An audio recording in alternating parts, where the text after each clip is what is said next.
What's going on, people? We got another episode of Denmark and Marsh before your boy flies out to Philly tomorrow for the New Balance Nationals. We had to get a quick pod in on this midday of June. I'm Dylan Denmark, Graham Marsh, always. We're always here for you. Last Jaguar practice before they go on break, before training camp starts, and really at least for us, the season begins, and how it works in the media business, at least here in the South, anybody that comes to an NFL team, you're not taking a vacation or not taking a day off from training camp all the way up until the Super Bowl. So we got to discuss this. They cannot change the offseason schedule. I know we didn't really talk about that, wasn't that big of a deal. They cannot change the mini camp and combine everything into one and go straight into training camp. Like, there's no way that can happen. Isn't the talk basically just attaching OTAs to what already exists? Yeah. And just making it like, whoever made that decision or threw it out there, one's never been in football, has never been a coach, has never been a player. Like, nobody that's ever in football is in favor of that. I also think the whole voluntary part, that would pretty much go by the wayside if this was the case, right? Because, I mean, what's the point of making it voluntary at this point if it's right before the time you got to right? Yeah, and you're gonna that's because like right, keep it the same. Like right now, the other thing too is one kind of thing I actually like about OTAs being right now is, and I'm not a huge OTA. I don't think you are either. You guys can probably tell from our content during the time OTAs has been going on. Us doing the podcast, we kind of dabbled in it here and there, but we're not sitting here breaking down. Yeah, I call it guys running around in their underwear for a reason. Yeah. However, I will say one thing that is like kind of a cool byproduct of when the OTAs are is I do like the rookie mini camps than OTAs, because as a fan of a team, when you see your team draft a certain player, it's cool to at least see them do a little bit. Mm-hmm. Again, we don't know. Nothing we've seen in OTA is going to tell us if Brian Thomas Jr. is going to be an elite wide receiver. I'm not saying that, but it is kind of cool for Jaguar fans who are excited about Brian Thomas Jr., what he might do. At least get to see him run around, catch a couple passes from Trevor Lawrence, and do something. It's just like a little small just hit before the things really happen in late July. I think the only my favorite thing thus far that's different is when we got all the assistant coaches talking at the round table. Just because. Yeah. You don't get that much, and I feel you just get so much more information about a specific player from their position group, from their position coach. Like Phil Rauscher, I thought was the best out of all the coaches that spoke, just because, one, you don't hear him much, and two, you get to hear and see so much more information than it is with Press Taylor, because he's, not that he doesn't know, but it's more bland and more vanilla, and you get a broad overscope of what a player is with Anton Harrison or whomever. And it's also not, I think it's not dissimilar from like when you have a coach or something on like a podcast versus like a press conference. Those little roundtable things where it's a smaller group that the coach is talking to, and it's still the media, they're still recording, and everybody kind of knows what it is. But I think just taking away the formalities of being up at the podium in front of everybody, for some reason, I just, when I watch those videos of guys answering those questions, don't they just seem a little bit more relaxed? Yes, and they're a little bit more opened up, and they say more things. And again, they're not going to say, this guy's not doing well enough, and they're not going to give you real stuff, but they give you a little more. It's a little bit better than just the typical coach speak answers, I feel like. So they're going to take, about 6 weeks off? What's the day of training camp? Yeah, I know it's always late July. Hayes Carline always says school's out. Yeah, school's out. Closing time apparently was the song that was played at the end of the practice today. Oh, that's funny. It's closing time again. Yeah. Graham was getting the Gators schedule that came out. Didn't come out yesterday. The times were dropped. Graham and I are ecstatic that the Ole Miss game is scheduled for noon.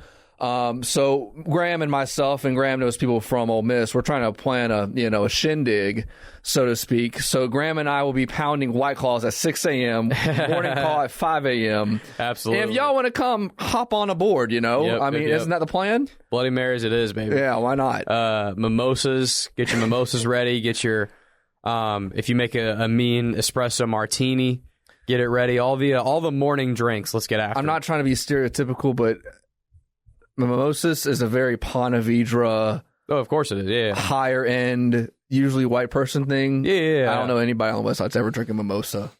Yeah, well, I grew up in Queens Harbor, went to Providence, so I love me a mimosa. So you're a stereotype. The game times came out yesterday. Miami's 3:30, Sanford's 7.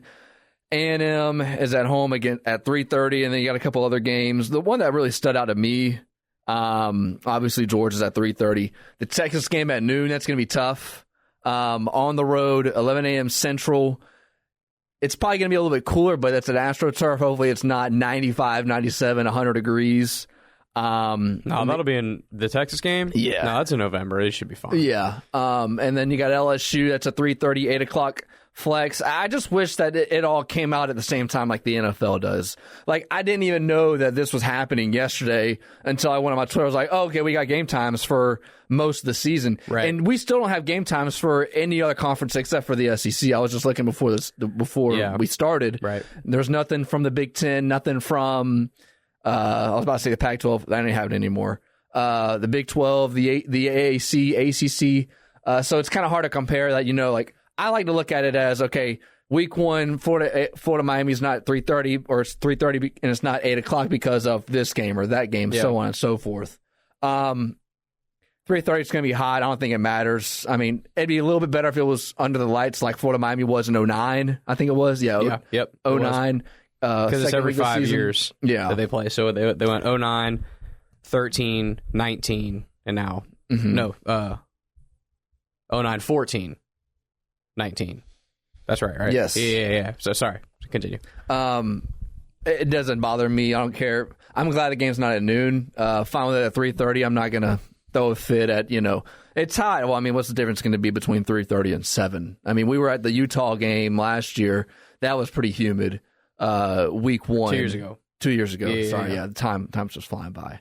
I mean, unless, you get a prayer that overcast hits you in late August, which, good even luck with overcast is still hot. It's still humid. Yeah, still with the humidity.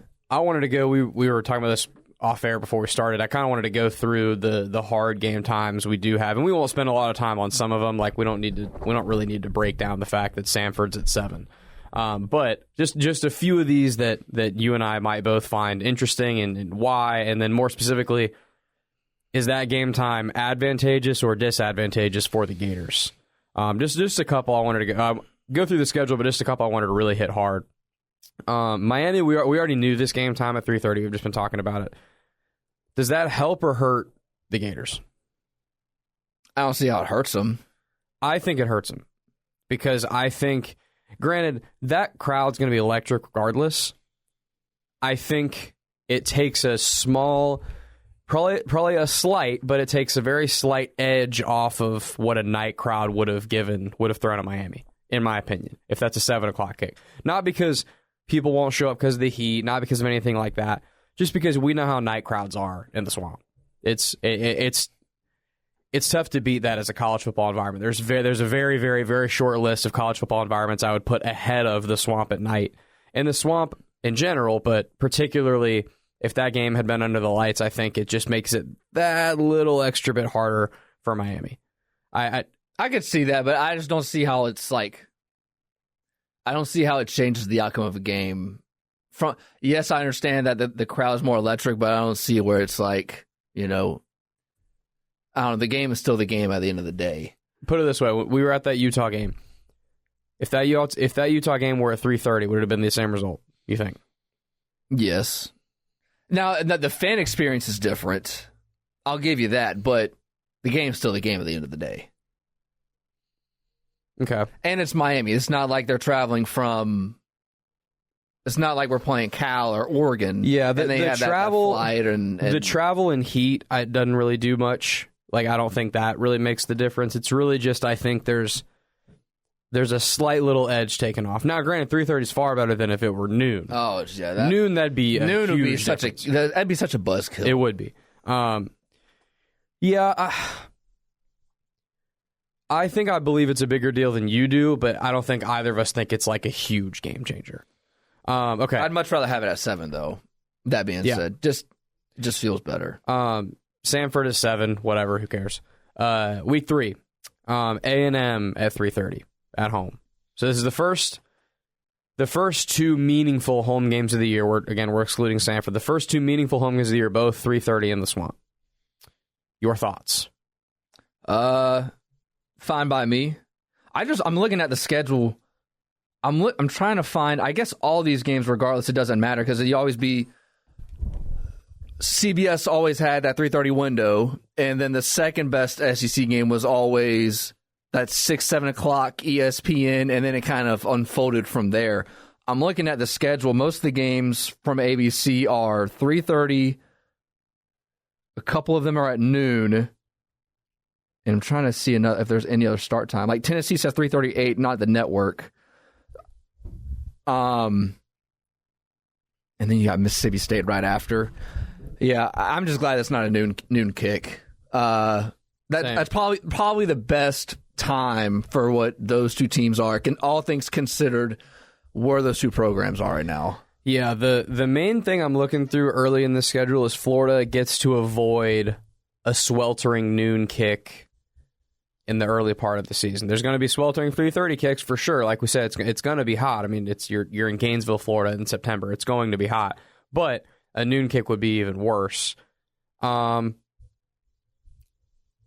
so I kind of think the A&M game at home, 3:30 is neutral. Doesn't really help or hurt them per se.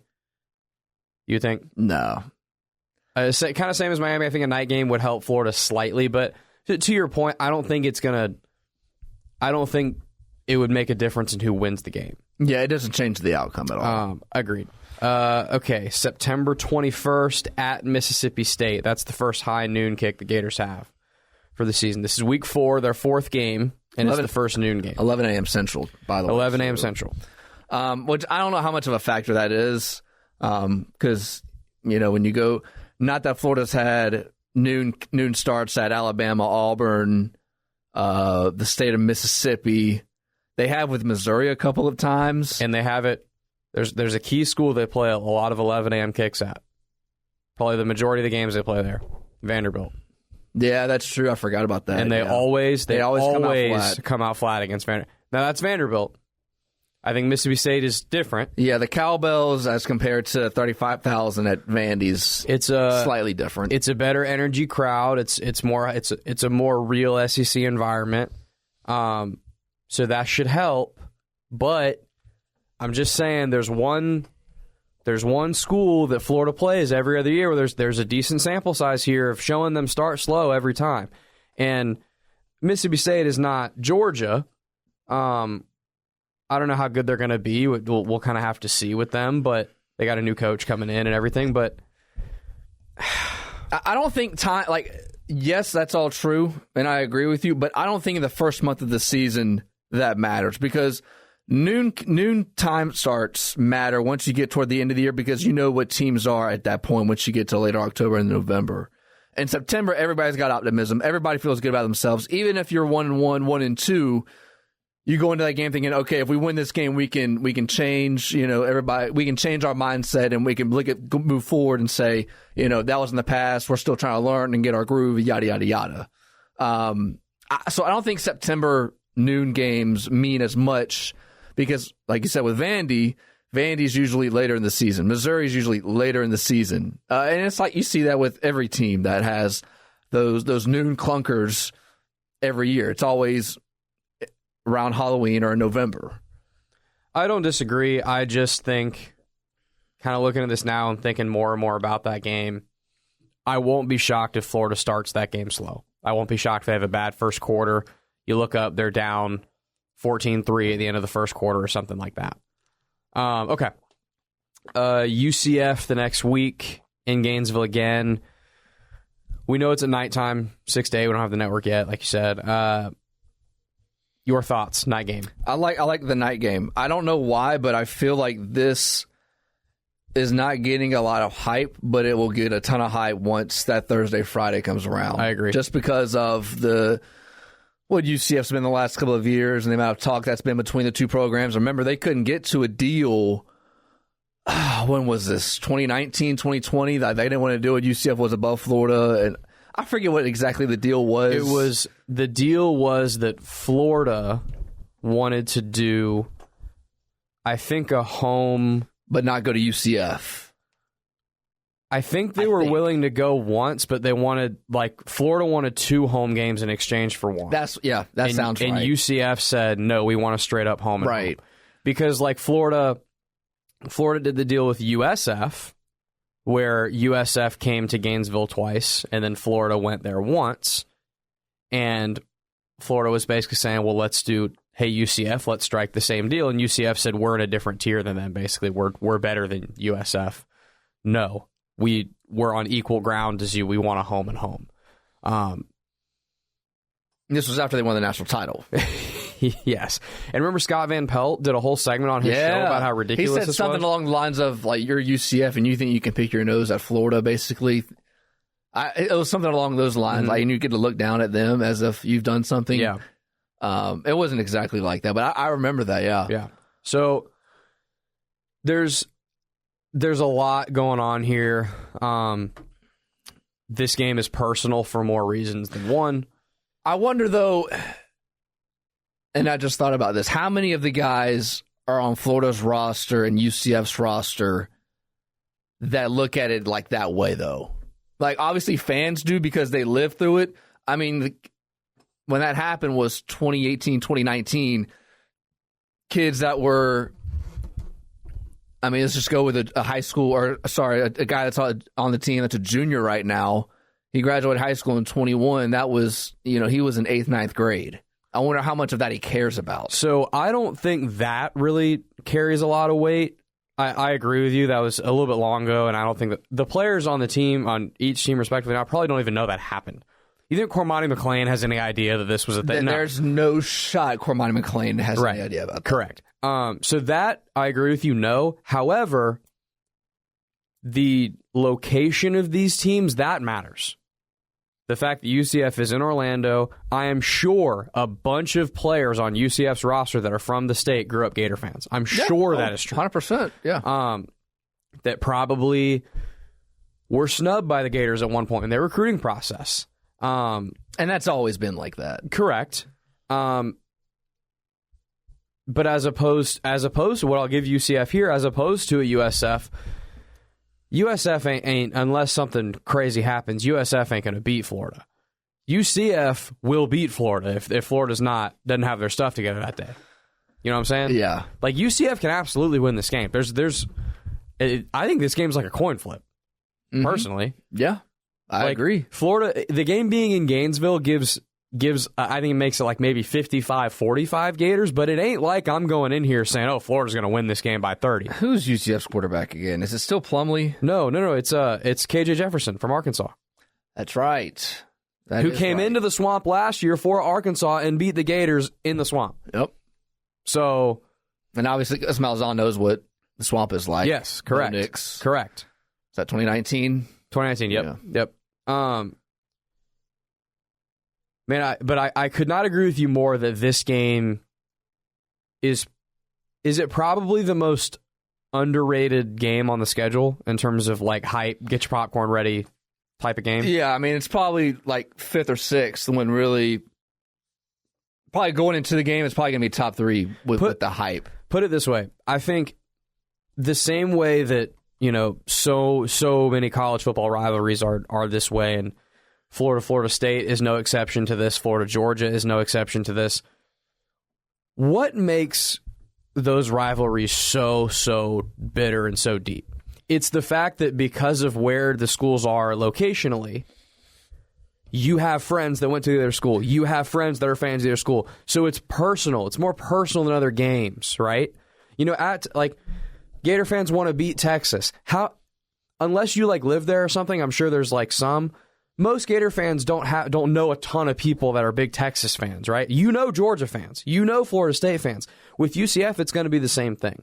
If you live in the state of Florida and you're a Gator fan, you're listening to this podcast, you live in Jacksonville, you live in Tampa, Orlando, whatever, people probably that went to UCF. Friends that have been talking mess to you this entire time and we're talking to you and chirping when UCF beat Florida in 2021 in the bowl game. In those same ways, it has that same rivalry. I know it's not a rivalry because they don't play every year and whatever, but It has that same feel, in my opinion. That's other than probably Florida State, it's probably the most personal game. Or I guess Miami maybe too. It's probably the most personal game on the schedule. Yeah, I tend to agree there. Yeah, then you go to Tennessee, which I don't feel good about that game. No. Like the UCF game feels highly emotional one way or the other, regardless if you win or lose. And then you can go to Knoxville, who hates you. Yeah, I mean, hates you. Tennessee's beat you how many times in the last 20 some odd years? What's the number? Like twice? Yeah. One was in Knoxville, where they were both in Knoxville. Remember? Yeah, well, that's right. Remember how big that was whenever Anthony Richardson went there and Florida lost him? Like, it felt like Tennessee, that was in the beginning. That was a couple of weeks later. They beat Alabama. Like, that was the first big game where it was like Tennessee felt like they were somewhat back. Yeah, 100%. Because at the time, and it feels different too. Because at the time, Florida, like the wheels kind of fell off later in that season where they lost to Vandy, and it was a bad season by the end of 2022. But early in that season, Florida had just beaten Utah a couple weeks before. Like, the thinking was Florida was a good team. Not that we're going to make the national championship, but the feeling was that Tennessee just beat a good football team, a football team that has been the boogeyman for them for forever. So that was, like, huge. And they kind of got the Florida monkey off their back, and then, to your point, the Alabama thing happens a couple weeks later. I tend to agree with you. This game feels like you're walking into slaughter. At Tennessee, that game could be 6 a.m. That's going to be a sold-out crowd ready to kick your ass. And I agree with you. UCF game, emotion. I didn't even think about that, but UCF game before that, night game, emotional, big game. All the signs are pointing to it being a rough day to be a Gator fan that day. Yeah. Then you go to Kentucky at home. Can we just beat Kentucky and just get over this? That Kentucky's the same program as Florida. Like, we've all looked at this UCF game as if, like, this is a make or break for Billy Napier. It might be Kentucky. Like, if Napier can't beat Kentucky, man, I mean, I don't know what his record is against Kentucky. It's not good. I mean, I'm thinking about it. He lost to Kentucky last year. He hasn't beaten Kentucky yet. He has not beat Kentucky? Dude, you cannot be a coach at the University of Florida and not beat Kentucky in your first 3 years. Because Napier got to Florida in 2022. Remember that was one of the early games. It was arguably Anthony Richardson's worst game of the season against Kentucky. Remember that game? He could barely complete a pass. He wasn't running the ball. Yes, he got hurt. He got hurt early, came up empty with his ankle, and he wasn't running. Yes, I remember that now. And then they finally, I remember, maybe early third quarter, I want to say, somewhere in there in the game. He was finally getting a little mojo. Florida's finally moving the ball. They finally have a good drive going. They're running the ball well. He's hitting people. He's hitting Pearsall a couple times down the field. They're finally moving it. Remember, he threw that awful pick six. Remember that pick six? No. I think it was a hitch route or something. I don't know who. Yes. And it went toward the tunnel. Stares him down for forever. Yeah. Horrendous. I mean, you or I could have gotten a pick six on that. It was one of the worst pick sixes I've ever seen. Yeah, that game was at night. Game was over after that. And then, last year, obviously, at Kentucky, Ray Davis looks like Walter Payton against him. So I'm going to say something that is not controversial, and you are not going to need me to elaborate, and any Gator fan listening will not need me to elaborate. All right, look at the camera when you do it. Billy Napier cannot lose to Kentucky 3 years in a row. He cannot be 0-3 against Kentucky and survive as a coach. I think you understand why. Yeah, why, right? Because then at that point, the fan base has. I feel like by this moment in the season, once you go into the bye week, you know who Billy Napier is. And by the way, I understand that Kentucky is not what Kentucky used to be. I get that they're a more respectable program than they really have ever been as a football program. They ain't Georgia, man. They ain't Texas. I won't even say they're Tennessee. No. But but Kentucky always plays good for no reason against Florida. I get it. It is like their game that they circle before the season. For sure. Like, we're going to play this game. 100%. And losing 31 years in a row probably has something to do with that. So I get it.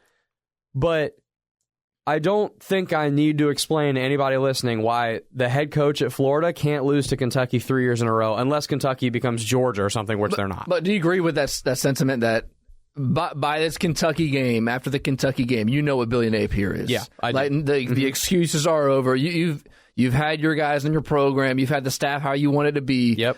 And you go into the bye week, and you 100% know there's no more excuses now as to who Billy Napier is. 100%. And more importantly, to piggyback off of what you're saying, that is 1, 2, 3, 4, 5, 6. That's 7 games into the schedule. So we're more than halfway through at that point. I agree with you. Big, like, tell us who you really are type of game. And the times that we have kind of gone through Florida's schedule before this, what have we talked about? We've talked about the cocktail party, like what you do before the cocktail party defines the season, right?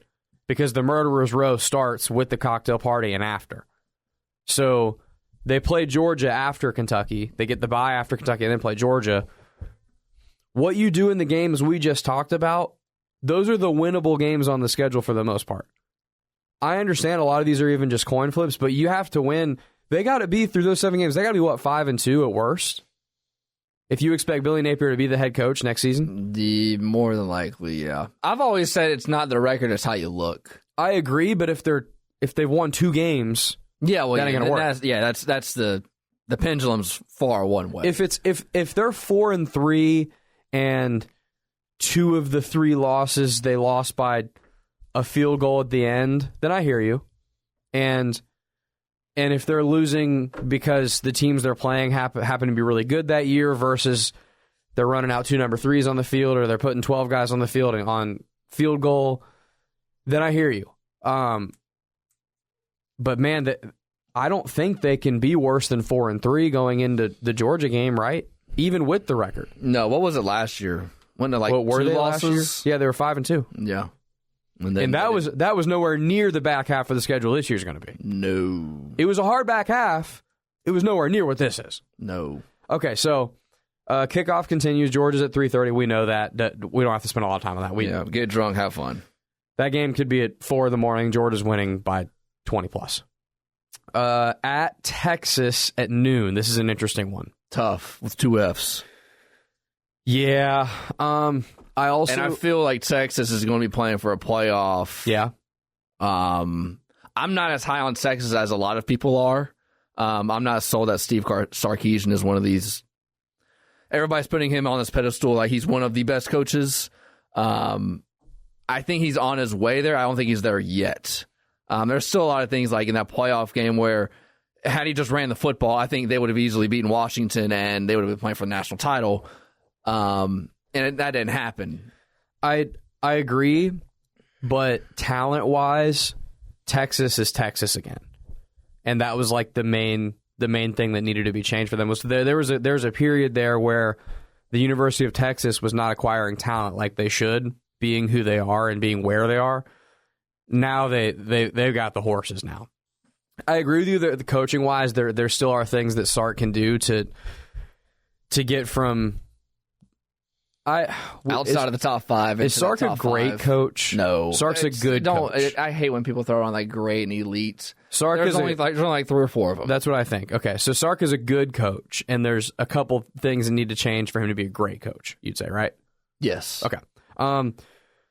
That game being at noon, though, where good, better, best, the game being at noon, 3:30, or 7? Or just in a perfect world, you would probably say 3:30. Then you'd rather have it at 8, and then the last option be noon. From the Gators' perspective, yeah, because one, it's an early start, and also not that this has to do anything with the time start, but you're playing Georgia, and you're probably going to lose some bodies in that game. You're going to have a lot of guys that are banged up, even though you just came off a bye week. You're not going to go through that Georgia game. With your core 22 guys, knowing that you're going to go against them in Texas. Most people don't. Most people don't come out of a Georgia game unscathed. No. I think the 12 here would typically be a W for the Gators. I would typically think that would help. I think it's minimized a bit against Texas because they're coming from a conference that's used to playing some of their biggest games at noon. The fact that the fan base there is used to big time kicks at 12 o'clock neutralizes that a bit to me. It's a bit like a Big Ten team. Big Ten teams don't sit here and say, "Oh, it's at noon." Kills they're used to it now. That's when they play. Yeah, they're immune to it. I mean, Texas, Oklahoma is at noon every year. This is their bread and butter. This is nothing new to them. Versus if this is LSU, and instead of LSU at night, they go at noon, I'd be like, man, big break for the Gators. Like that really helps them out. Versus this, I would still say it's a win to play at noon over a night game, but it's not the same difference that I think it is in certain SEC environments. This is outside of the Georgia game. I think this is probably my second most confident game that Florida's got basically no chance of winning. Would you agree? Yes. Okay. Let's move on. Louisiana State University. The next week, could be 3:30, could be 8. I'd rather be at 8. I'd rather be at 8 too. And I wonder what LSU's going to be like this year. I do too. Like a lot of questions, like just unknown. Like not that it's a good or bad thing. It's like USC and LSU are in the same like spot. Coach, quarterback, roster, both good on offense. A lot of questions on defense. Both just got rid of their defensive guys, and it's ironic they play each other week 1. At LSU, I wonder what Brian Kelly is going to be like now that it wasn't technically your guys that you brought them in, but you brought in Daniels as the quarterback. Okay. And he was obviously really good. Okay, now what do you do next for Brian Kelly? May I make a bold prediction? Let me sit down. All right, go ahead. This game is going to end up being at night. It's going to end up being an 8 o'clock kick. The LSU game. The LSU game. Okay. And the Florida Gators are going to win this game. And I can see that. They're going to reclaim a lot of momentum. LSU is going to be above average by this point. They're not going to be competing for an SEC title. I think they will have played. Will they have played Ole Miss by this point? I believe they will. No, Ole Miss is before Florida State. No, I'm saying the LSU have played Ole Miss. Probably. I think they will. I think Ole Miss is going to have beaten them. I think they'll be like a B+ team by this point of the season. Florida will be like a C team. And I think the Gators get a great performance from the crowd. I think the Swamp helps them out a whole lot here. I think by this point you'll probably have back-to-back pretty brutal losses between Georgia and at Texas. They reclaim some momentum here. I think Billy Napier, kind of on the fence of if he's going to survive, I think wins a lot of points winning this game. So LSU Ole Miss is October 12th, so it's before then. I'll say this about the home underdog crowd, and we talked about this whenever it was about a month or so ago. Florida as the home underdog, 2018 against LSU with Joe Burrow pick 6. The Bo Nix in 2019. Win. Alabama 2021 with Bryce Young came close. Should have won. You and I were at that game. Yep. Utah week 1. There's another one that's escaping my mind, but those are the times. What about last season? Florida beating Tennessee in the Swamp at night. Yep. Florida was a home dog, and by the end of the season, Florida was far worse than Tennessee. Yeah. And it's just the home underdog crowd, and when the fans feel like they're the underdog and the team needs them, it's so cliche, but you just feel like you get a different juice from the crowd. And particularly and I think Billy Napier, just kind of the way he calls plays and stuff in his play style, does actually cater to this a bit. Because he does like to run the ball a lot, and it's ball control offense for the most part, and when they're having success offensively, they're staying on the field for a long time. In those types of games, they're able to keep it tight. And because what if you're a road favorite against a hostile environment, what's the best way to take them out of the game? You get up early, you make that game 3 scores before the crowd even blinks, and then all of a sudden you ain't got to deal with it. They've been able to, in a lot of these games for the most part, they've been able to stay tight. So yeah, I think if Florida, that's just, I don't know, I got a good feeling about that LSU game for some reason. Ole Miss at noon the next week. I don't know what to think about Ole Miss. I don't think they're either. gonna be good. It's just how good. I don't either, but the same good feeling I have for LSU, I have an equally bad feeling against Ole Miss. I just think, man, I'm going to have to really be proven by that point in the season. I'll have a plenty big sample size by then. That's really late in the year.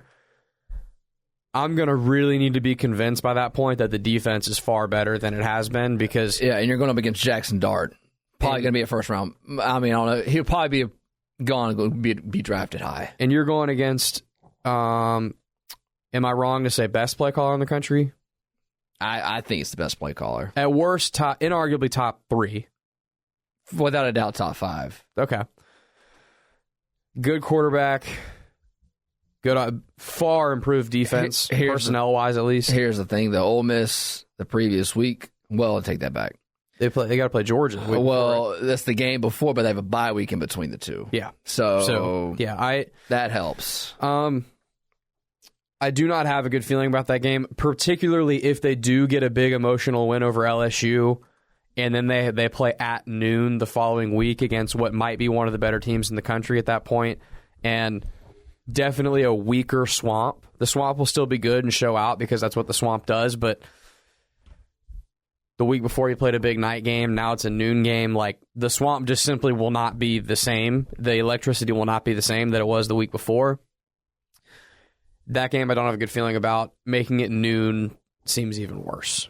I think that is arguably the biggest scheduling L in terms of time for the Gators in the entire season. If that is a night game, I have a way better feeling. Noon kick, I think Ole Miss catches a big, big break there, personally. Yes, and then Florida State. And I don't even know if they need that break anyways. I think Ole Miss, there's a decent chance they win that game regardless. Yeah.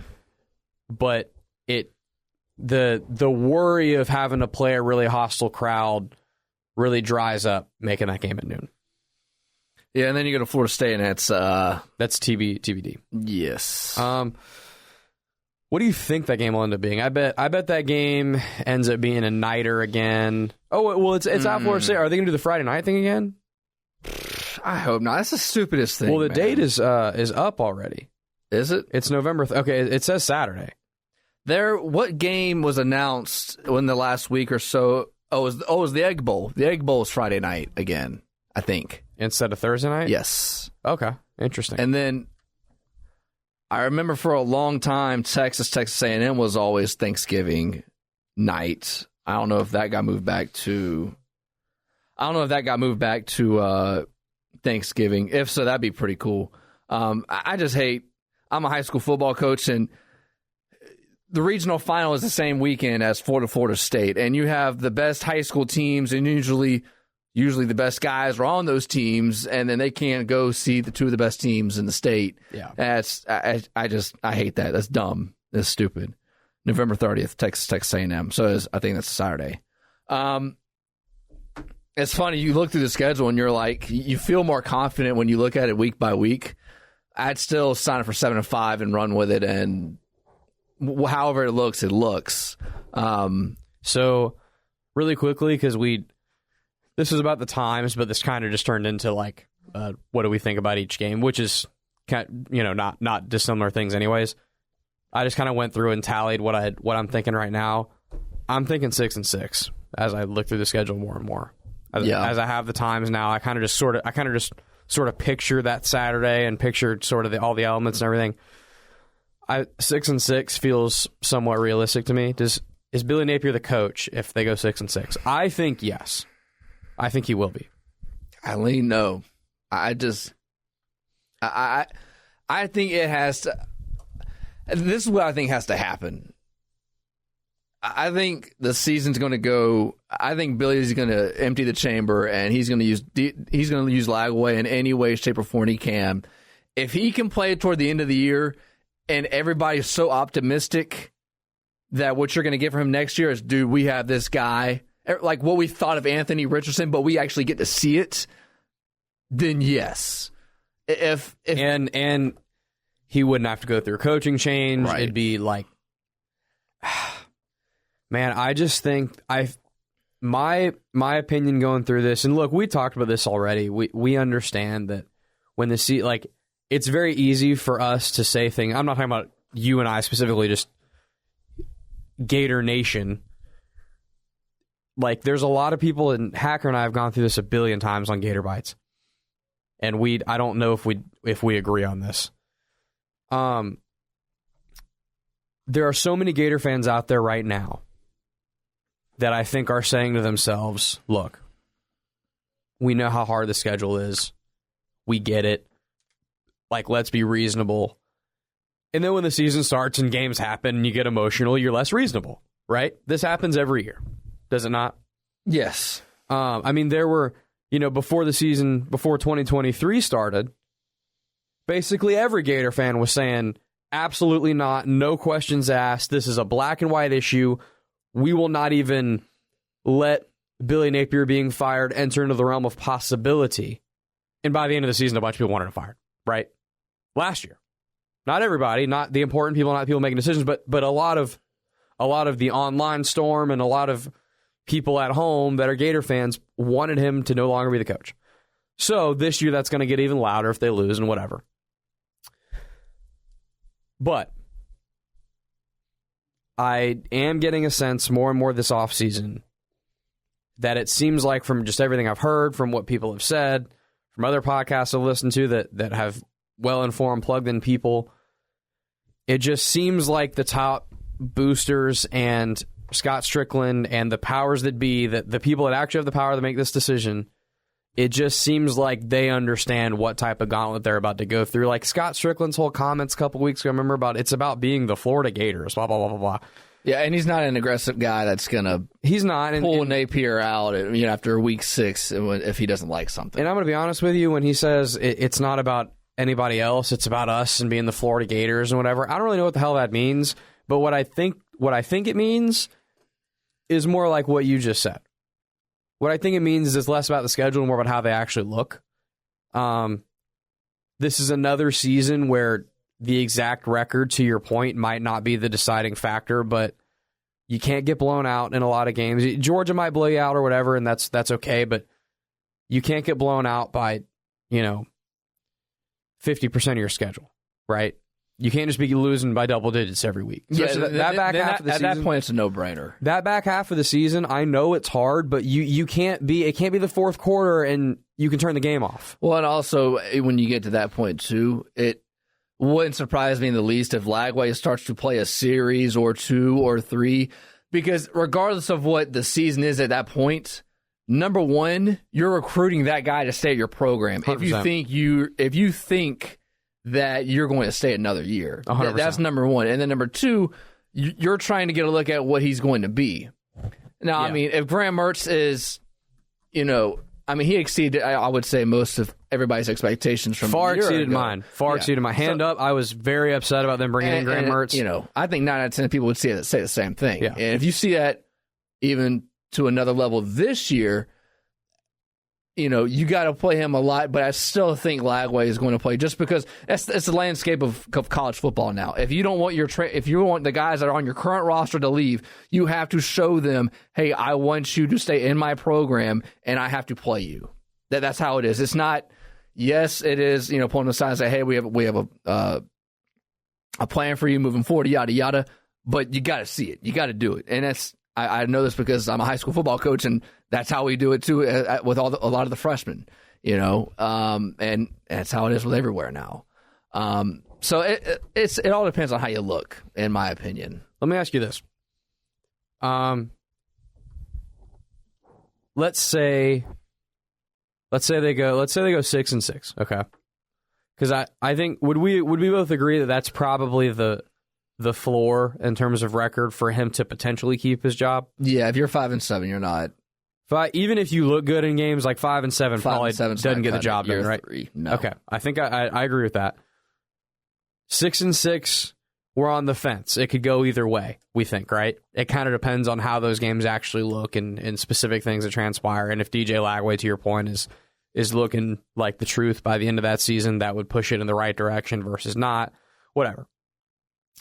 So let's say they go 6-6 by the end of the season. It's Sunday morning after the Florida State game, and we're talking about this. And the defense looks like a disaster again. They've been giving up tons of points. They've had a lot of 40-plus point games they gave up. But, in turn, offense is humming. Offense is looking to let Eugene Wilson is one of the best receivers in the country at this point. Elijah Badger looks like one of the best portal additions. Montrell Johnson, potentially Trayon Webb, potentially, is it Cam Carroll? Cam Carroll having a great season. Lagway's in every so often, maybe not all the time, but the offense looks great. Does he keep his job? I mean, if the offense is what and they've said it is, I think he stays because he's the offensive guy. And they've lost a lot of games close. Remember the LSU game this past year where they lost? They really lost because Jaden Daniels had like the greatest performance ever against them, but offensively they actually looked pretty good. They lose a lot of games like that. And the final score is 48-45 or 48-42 even against good teams. I think he would keep his job in that world. I think if the opposite is true, there's no chance he keeps his job. Yeah. Even if the defense really picks up and looks good, but the offense is stagnant, can't do much, players' offensive weapons and stuff aren't developing, that's his quickest way out the door. I agree. Can we talk about the NBA before we get out of here? Yeah. I did not expect to talk about 40 minutes of the Gator schedule, but we did. That was good. All right. I want to talk about the Lakers coaching job, and then I want to talk about the finals, or just a little bit. And will the Lakers look to hire Billy Napier if Billy Napier gets fired? Yes or yes. Yes or yes. The Lakers coaching job. Me and Hat got into this debate Monday. So, Hurley goes back to UConn, and according to some, he saved college sports, had he left, college sports would have not been the same because we've never seen a college coach go to the NBA. Right. Just, golly, people, do you have anything else to talk about? That's your hot take that you're trying to get viral on TikTok for? The Lakers job is not a good job. You can't. It's not. Okay, so we agree there. Like, you're solely dependent on LeBron, who's 40.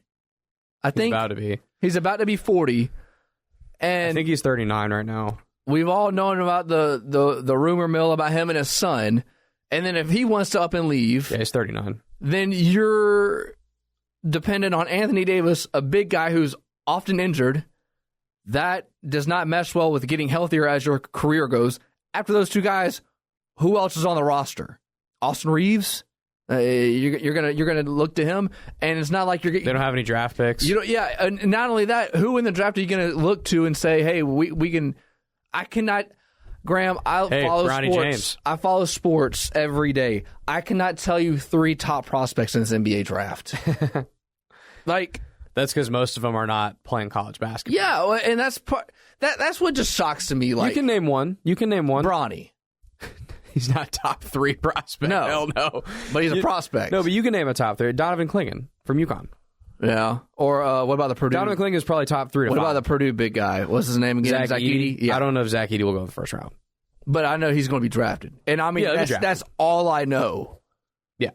So when it comes to the Lakers coaching job, like everybody's like Hack makes the point, it's the Lakers. It's the Lakers.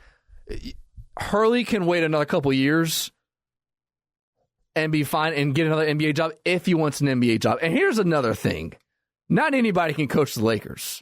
It's all about fits. Like, you remember a couple of years ago when Chip Kelly was rumored to go to Florida? Chip Kelly is a really good coach, in my opinion. Mm-hmm. I was fine with the Mullen hire. I would have been fine with Chip Kelly, but Chip Kelly would not have fit in the South. He fits out West. Hurley does not fit L.A., Beach. He is a Northeast guy. Yeah, Andy Staples kind of briefly talked about this, and they were talking about college football a couple of weeks ago, and I was listening to his podcast. I know we're talking about the NBA, but there's a narrative here that fits. Like, those cultural fits in kind of working within the type of fan base you're going to have and the media you're going to have and just kind of fitting that vibe of that team, it matters in the gray. It matters in the middle. If you're winning a ton of games, who cares? If you're losing a ton of games, who cares? It matters when you're average and you need to win some brownie points to buy you extra time. And yeah, I agree with you that Dan Hurley is not a West Coast guy at all. He's never really left the Northeast in terms of his jobs and whatnot. And I think his life. He's pretty much just lived there most of his life. Yeah. And apparently I heard his wife enjoys living there. He's got a family. It's going to have to take a lot. And another point is these college coaches make a lot of money now. When it used to be the pro guys that are coaching made way more, and college guys it was down here. Now it's virtually the same. And in college, you have all the say so. It ain't like that in the NBA. And with in terms of him potentially leaving UConn, Prosser made this comment, I think, on Monday, and I think he's right. And he was talking about that same thing, how Dan's not a West Coast guy, and that's not really his fit, and I don't think he'd want to bring his whole family over there and everything. Prosser said, and I hadn't thought about this, but I think he's right. Wouldn't it be far more likely in a few years if the Knicks job came open that he might take the Knicks job as opposed to taking the Laker job? And I agree with you that people are overblowing the big win for college sports. I'll push back a little. It's not really a pushback. It's just kind of a different angle. Where I do think it's a win, though, is the crowd right now that's talking about how much it sucks to be a college coach because you have to recruit all the time. You have to re-recruit guys on your own roster and yada, yada, yada. So all these guys are jumping ship and they're willing to move down and be a coordinator just so they don't have to deal with all this. And they're trying to go to the league as quick as they can. And this talk about football all the time. It's a win for that. The whole college sports thing, I agree with you, it's overblown. I mean, Steve Spurrier left for the NFL when he was a countless guys. Yeah, we could sit here and name him for forever. I agree with you, it's overblown, but I do think it's a win in that regard. I do. Yeah, think it's true, but it's a win against the narrative that being a college head coach is unbearable now. Yeah, I would say this though. If this were football, I think it would mean a lot more. Just because college basketball is nothing what it was. I would even say 10, 15 years ago, because college basketball for most people is a 3-week sport. Then they turn on in March and then they make their opinion. Yeah, I agree. If it's football, it's wow, okay, Lincoln Riley turned down the Dallas Cowboys job, or Kirby Smart turned down the Falcons, or whatever. I definitely agree with you. It's not the same level. Right. I also think that while both sports are feeling this change with the transfer portal and NIL and how that has changed roster management and roster evaluation and how much you have to recruit, football gets it way worse because of how many more players you're dealing with. Versus basketball, yes, you got to re-recruit guys to stay on your roster. Realistically, though, if we're looking at how many guys might be seniors and out of eligibility versus, and also might be guys that are like Donovan Clingan for UConn, Dan Hurley's not recruiting him to stay on the roster. We know he's going to the NBA. He's going to be a lottery pick. We know this. So it's not like Dan Hurley's spending this time and energy to keep him, right? Realistically, it's probably at most 6 to 8 guys at most that you're trying to actually recruit to stay on your roster, and then throw in 4 to 5 at most that you're recruiting from elsewhere. And I understand there's a bigger pot of guys you're looking for to then find those 5. I get that. But it's not football. It's not football where you've got, 80, 90 plus guys on a college roster and probably 40 of consequence that you're trying to keep around versus bringing other guys. It's not the same thing. So from that perspective, I hear you and I understand. And I also do agree with you. The Lakers' job is just not a good job. And yeah, it's the Lakers. That matters. But how much does it matter? The main problem with being the Lakers' job is with the Lakers' job currently is it's the biggest combo. You get the worst of both worlds, okay? It's probably the job in the NBA where you will get the most blame for any failure the team has, and then also you're going to have the least control. That is a combination that good coaches do not like. Good coaches are control freaks in any sport. This is why they're great coaches. You pair that with the fact that immediately when the team's not winning, you're going to be the fall guy. That's a bad job. Well, and I mean, when was the last time the Lakers played? And the job's been open for how long now? Over a month? Yeah. And who's the front runner to get the job right now? Like, if it's such a great job, there will be top names that will be clamoring for that job. Yeah. And it's still sitting here. And we're sitting here wondering, and you've gone through 3 coaches in 6 years. Like, this is the reality of what it is. Graham, before we get out of here, Game 3 of the NBA Finals, I've lost almost all my interest in the finals. I don't know. If Game 1 had started the weekend on that Sunday, I might be a little more in tune.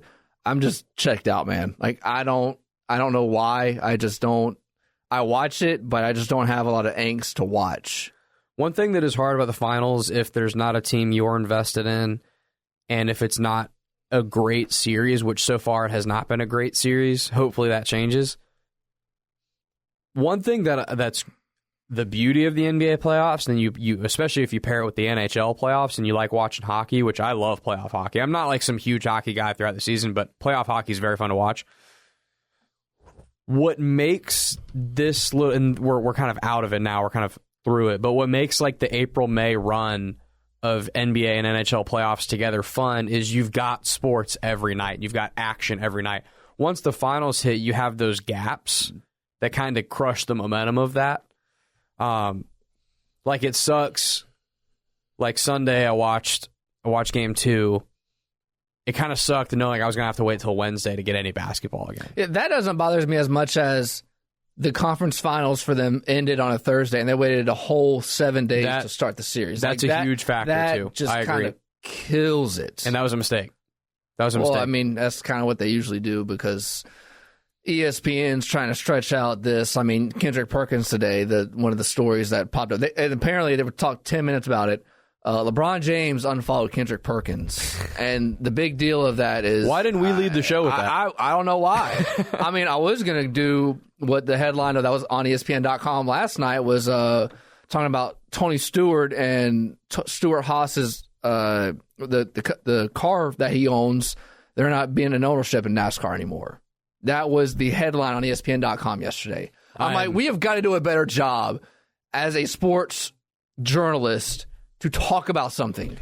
We got to talk about the important things. We also we as a podcast have failed today too because we left out another huge topic about Joey Chestnut. Okay. Do you watch that? No, I don't know. I do not. I look at the highlights and go, do you ever listen? Damn, he ate 70 hot dogs. All right, cool. Do you ever listen to Pardon My Take at all? A little bit. They will fight to the death that Joey Chestnut is the greatest athlete of all time. I mean, this is what they said. And look, it's a fair point. It's true. It's a fair point. He won how many years in a row? He is the greatest at something that every human being has ever done. We have all eaten. So is he... I stole this directly from PFT today, by the way. I didn't make up anything. Is he just not doing it this year, or is he banned forever? I'm not sure what the details look like. There's no way they're going to keep Joey Chestnut out of that competition. That's just dumb. It's like, I'll give you like something that I care about that not a lot of people do. One of the fastest guys in the world, his name is Osama Singa, was beating like everybody. He allegedly, you'll never know, so he was Gatorade Player of the Year for high school. You know those Gatorade gummies that they have? Yeah. Apparently took one, and there was something that was in there that was some kind of banned substance that's in that Gatorade gummy. Guess what his suspension was from track and field? Keep in mind, he's a freshman in college right now. He was the fastest man in the world last year at this time. At what, like 18 years old? Yes.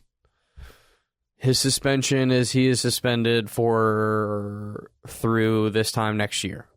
He's suspended for 4 years. Oh, my God. Jesus Christ. Think about that. What the hell? So 18 to 22. That's ridiculous. You're not allowed to compete in any big events. And they always do this in track and field. So he's suspended from what, the NCAA? No, everything. So he can't... You can't compete. Like, he was at Texas A&M. Like, he was enrolled at school there. Couldn't run. You can't do anything that makes that makes it a verified. Was he going to run in the Olympics? Yes, he was going to do it last year. He was going to run at Worlds last year. He was going to run the Olympics this year. He was the fastest man in the world. He was running like 9.8 as a senior in high school. Jesus. And then apparently he took a gummy, and now it's just dumb to me, man. How an 18-year-old can make a mistake. Like, can you imagine if Cam Robinson got popped with PEDs and like, hey, man, 3 years, see ya. That'd be insane. We would lose our collective mind. Mike Dempsey, there was not a volume level that I could condemn Mike Dempsey down. You know what I mean? Yeah. I don't know. That's dumb. I'm done. I'm going on a tangent. Did you hear why, though, Joey Chestnut got banned? Something about vegan dogs, other. It's called Impossible Meats, I think. So it's not Nathan's, and that's why he got... Yeah, basically. So, I don't know. So him and Kobayashi, that's the great hot dog eaters. I don't think he retired too. He retired, yeah. So, but I mean, these are top headlines, man, that we need to be hitting harder. Yeah, we haven't spent any time on this podcast on the NBA versus NFL debate, on NBA players crossing over, vice versa. We'll do that. We'll do that next week. I'm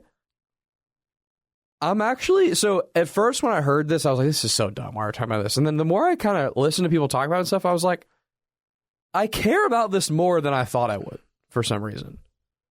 And again, Pardon My Take said this, so I'm stealing from their quotes a little bit, but the PFT said, and I could not agree with him more.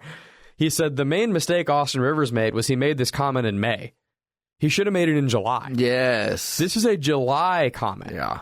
And he's right. He's right. But now that the NBA is winding down and we've got at most a week and a half left, even if the series goes deep. It's time to bring out these debates. I'm ready to go full force into the dumb debates. I love it. I got a good NBA debate that we can throw out around. It's got to do with the popularity of the sport. But we're going to do that another time. I'm in. Because I think it's the longest podcast we've ever done, and I got to start packing. So I got to roll a travel merchant. These days. Frontier, baby. Frontier tomorrow. Apparently, have you ever been to Philly? Good. I've never been on a plane, bro. You never been on a plane? No. What? Have we talked about this? No. You've never been on a plane in your life? I mean, when I was a toddler, but I'm not counting that. So when do you fly out? Tonight or tomorrow? Tomorrow morning. Tomorrow morning. When you get on that plane, you don't know what it's like. Man, I'm butt naked. I know. I downloaded the Frontier app. People go on planes like that, by the way. Oh, cool. Butt naked. So I heard somebody told me on the text line, remember not to wear shoes. I was like, okay. Toes out, baby. I got the app's not going to load. I can check in right now. That's all I know right now. So you fly out at 8:12. Yep. That's when you take off. Yep. Boarding time 7:27. That's all I know. What time are you in the crew? Gate A1, whatever that means. So. What time are you in the crew getting there? Well, I'm getting there early. They're driving. They're going to get there tomorrow afternoon. Who's driving? Driving away? The other coach and the kids. They're driving to Philly? Yeah. They're driving to Philadelphia, Pennsylvania from Jacksonville, Florida. Yeah, they're leaving like 5 a.m. They're going to take a 12-hour, 13-hour. I don't know. I don't ask questions. What the hell? Why are you flying? Why are you special? Because it's cheaper. And I don't feel like driving. If it's cheaper, then why aren't... It's a $250 round trip. Then why aren't they also flying? Because some of them didn't want to fly. I don't know. Okay. You've never been on a plane before? No. Bro, what? I worked in college. I didn't take these vacations to all these damn places like a lot of you college pukes do. But, bro, I'm like not even vacations. Just like you've never just had to be somewhere for anything? No. All right. I've never been outside of I've been to North Carolina. It was a one-day trip. I've been to Alabama a couple times. Damn. I go to Atlanta often. What's the furthest away from Jacksonville you've ever been? Either Auburn, probably Fayetteville, North Carolina. I took a college trip. That was a waste of time. To be the furthest you've ever been, that's not very far. No. Yeah, I don't know what the world's like, man. Well, I mean, I've flown a decent amount, but the main flying time of my life was high school because, as you know, I'm from Jacksonville, but moved up to Nashville for high school, so we'd fly back and forth to to come visit and everything. And dude, those Southwest flights, man, I lived on those things for a couple years. But yeah, so I'll give you a. But you're not connecting, or you're flying direct, right? You're not Yeah, straight there. That's nice. Yeah, and then the Direct track, flight's pretty easy, no problem. and the track is 15 minutes from the airport. So yeah, I'm you're like, chilling, dude. You're chilling. Sick. Direct, like people have different horror stories about airports and stuff they don't like about it, whatever. When you have a direct that's not like a crazy far flight, which 2 hours is nothing. A direct flight like that, typically pretty chill. Unless, knock on wood, there's a delay or something, pretty chill. When you got to connect is when things get hairy. Connections can really suck. When you have like an hour, 2 hour layover, you're sitting around with some random. It gets tough at that point. Yeah, that's why I did that. Yeah, that's why I did that. All right, I'm Dylan Denmark. This is Graham Marsh. We'll catch y'all next week. At some point, I will give you a deep itinerary on my first plane ride.